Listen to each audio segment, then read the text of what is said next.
Selamat datang di channel Puskesmas Paripurna. Kali ini kita akan membahas tentang perbandingan kasus. Untuk dua diagnosa seperti di bawah. Gastritis. 1. Pengertian, definisi. Gastritis adalah proses inflamasi pada lapisan mukosa dan submukosa lambung sebagai mekanisme proteksi mukosa apabila terdapat akumulasi bakteri atau bahan iritan lain. Proses inflamasi dapat bersifat akut, kronis, difus, atau lokal. 2. Anamnesis. Keluhan pasien datang ke dokter karena rasa nyeri dan panas seperti terbakar pada perut bagian atas. Keluhan mereda atau memburuk bila diikuti dengan makan, mual, muntah dan kembung. Faktor risiko. 1. Pola makan yang tidak baik, waktu makan terlambat, jenis makanan pedas, porsi makan yang besar. 2. Sering minum kopi dan teh. 3. Infeksi bakteri atau parasita. 4. Penggunaan obat analgetik dan steroid. 5. Usia lanjut. 6. Alkoholisme. 7. Stres. 8. Penyakit lainnya, seperti penyakit flux empedu, penyakit autoimun, HIV, AIDS, Crohn disease. 3. Pemeriksaan fisik. Pemeriksaan fisik patognomonis. 1. Nyeri tekan epigastrium dan bising usus meningkat. 2. Bila terjadi proses inflamasi berat, dapat ditemukan pendarahan saluran cerna berupa hematema dan melena. 3. Biasanya pada pasien dengan gastritis kronis, konjungtiva tampak anemis. 4. Pemeriksaan penunjang. Tidak diperlukan, kecuali pada gastritis kronis dengan melakukan pemeriksaan darah rutin. 5. Kriteria diagnosis. Diagnosis klinis.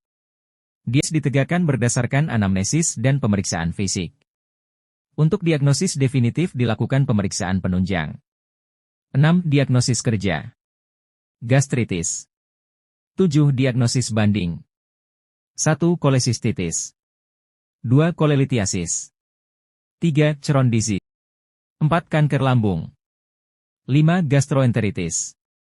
6. Limfoma. 7. Ulcus pepticum. 8. Sarkoidosis. 9. GERD. 8. Penata laksanaan. Penata laksanaan terapi diberikan per oral dengan obat, antara H2 blocker 2x hari, ranitidin 150 mg kali, simetidin 400-800 mg kali, PPI 2x hari, omeprazol 20 mg kali, lansoprazol 30 mg kali, serta antasida dosis 3x 500-1000 mg hari. 9. Edukasi. Menginformasikan kepada pasien untuk menghindari pemicu terjadinya keluhan, antara lain dengan makan tepat waktu, makan sering dengan porsi kecil dan hindari dari makanan yang meningkatkan asam lambung atau perut kembung seperti kopi, teh, makanan pedas dan kol. 10. Kriteria rujukan. 1. Bila 5 hari pengobatan belum ada perbaikan. 2. Terjadi komplikasi.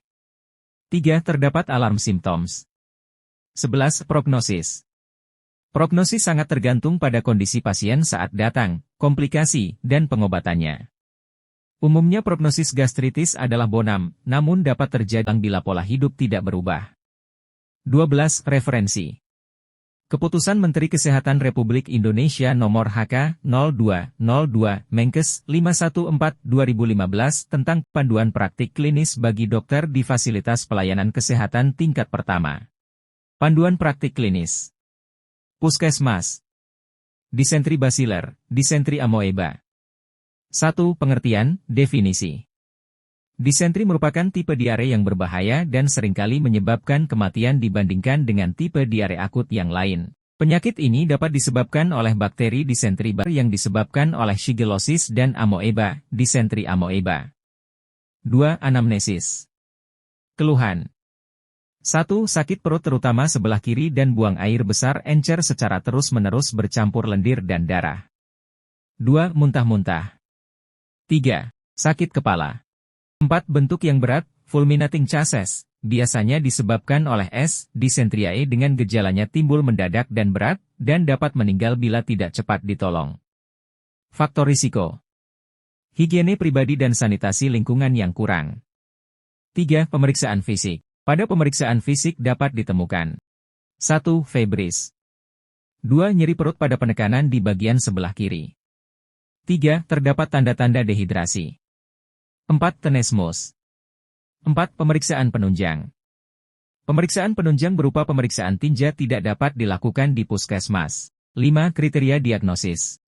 Diagnosis ditegakkan berdasarkan anamnesis, pemeriksaan fisik. 6. Diagnosis kerja. Disentri basiler, disentri amoeba. 7. Diagnosis banding. 1. Infeksi Escherichia E. coli. 2. Infeksi Escherichia coli enteroinvasive, EEC.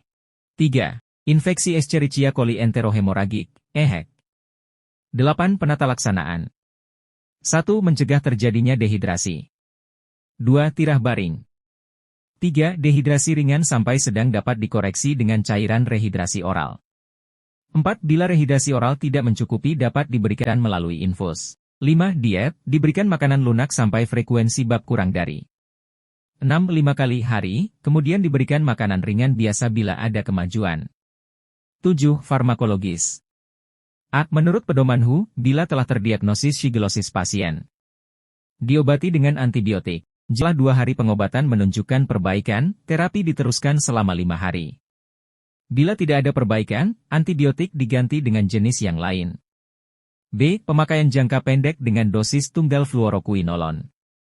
Seperti ciprofloxacin atau makrolid. C. Untuk disentri amuba diberikan antibioronidazol 500 mg 3x sehari selama 3-5 hari. 9. Edukasi. 1. Penularan disentri amuba dan basiler dapat dicegah dan dikurangi dengan kondisi lingkungan dan diri yang bersih seperti membersihkan tangan dengan sabun, suplai air yang tidak terkontaminasi serta penggunaan jang bersih. 2. Keluarga ikut berperan dalam mencegah penularan dengan kondisi lingkungan dan diri yang bersih seperti membersihkan tangan dengan sabun, suplai air yang tidak terkontaminasi, penggunaan jamban yang bersih. 3. Keluarga ikut menjaga diet pasien diberikan makanan lunak sampai frekuensi bab kuri 5 kali hari, kemudian diberikan makanan ringan biasa bila ada kemajuan.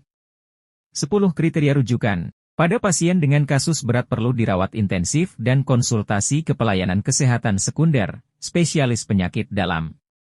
11. Prognosis. Prognosis sangat tergantung pada kondisi pasien sedang, ada tidaknya komplikasi, dan pengobatannya. Pada umumnya prognosis dubia et bonam. 12. Referensi. Keputusan Menteri Kesehatan Republik Indonesia Nomor HK-02-02, Menkes 514/2015 tentang panduan praktik klinis bagi dokter di fasilitas pelayanan kesehatan tingkat pertama.